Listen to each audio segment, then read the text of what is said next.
Bonsoir et merci de nous rejoindre sur Al24 News pour ce nouveau flash. 5 jours après avoir renversé Ali Bongo au Gabon, le général Brice Oligui Nguema prête serment ce lundi à Libreville comme président d'une transition dont il n'a pas fixé la durée. Il a toutefois promis de réorganiser les institutions dans un sens plus démocratique et plus respectueux des droits humains.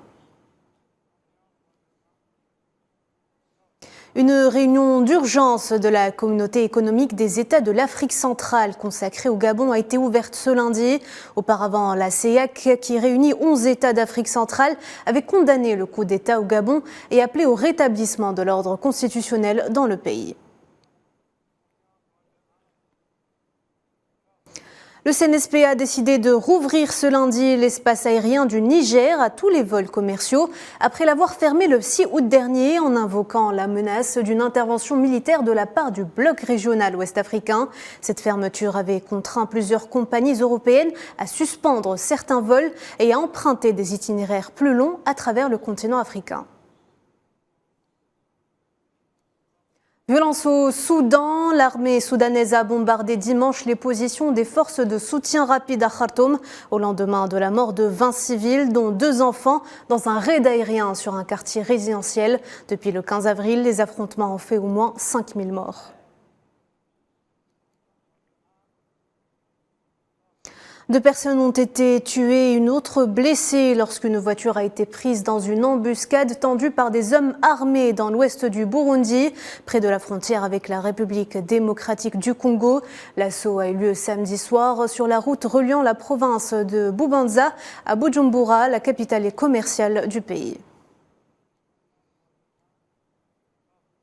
Le Nigeria envisage de postuler pour devenir membre du bloc des grandes économies du G20 après avoir conclu des consultations sur les risques et les avantages, selon le porte-parole du président Bola Tinubu, qui doit assister au sommet du G20 en Inde à l'invitation du Premier ministre Narendra Modi.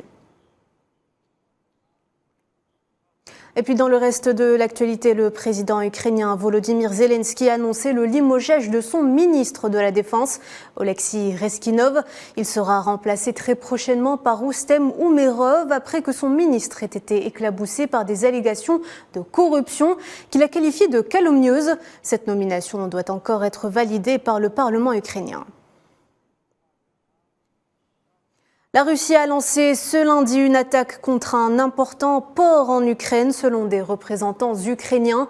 L'armée de l'air ukrainienne a demandé aux habitants du port d'Izmaïl sur la rive du Danube, dans la région d'Odessa, de se mettre à l'abri, tandis que la presse locale a rapporté des explosions dans la zone. Moscou a pour sa part dit avoir contrecarré une attaque de drone lancée par Kiev contre la région de Koursk, dans le sud de la Russie.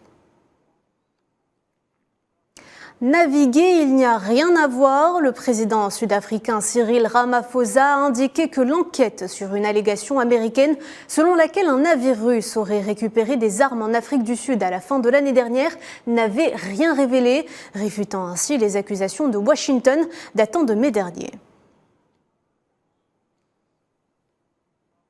Et c'est une rencontre très attendue. Le président turc Recep Tayyip Erdoğan s'est entretenu ce lundi à Sotchi avec son homologue russe. Et les discussions ont, comme convenu, porté sur l'accord céréalier et la création d'un hub énergétique en Turquie. Lors d'une conférence de presse, Vladimir Poutine a déclaré que la Russie serait prête à renouveler l'accord sur l'exportation des céréales de la mer Noire, une fois que tous les arrangements relatifs à l'accord seraient respectés.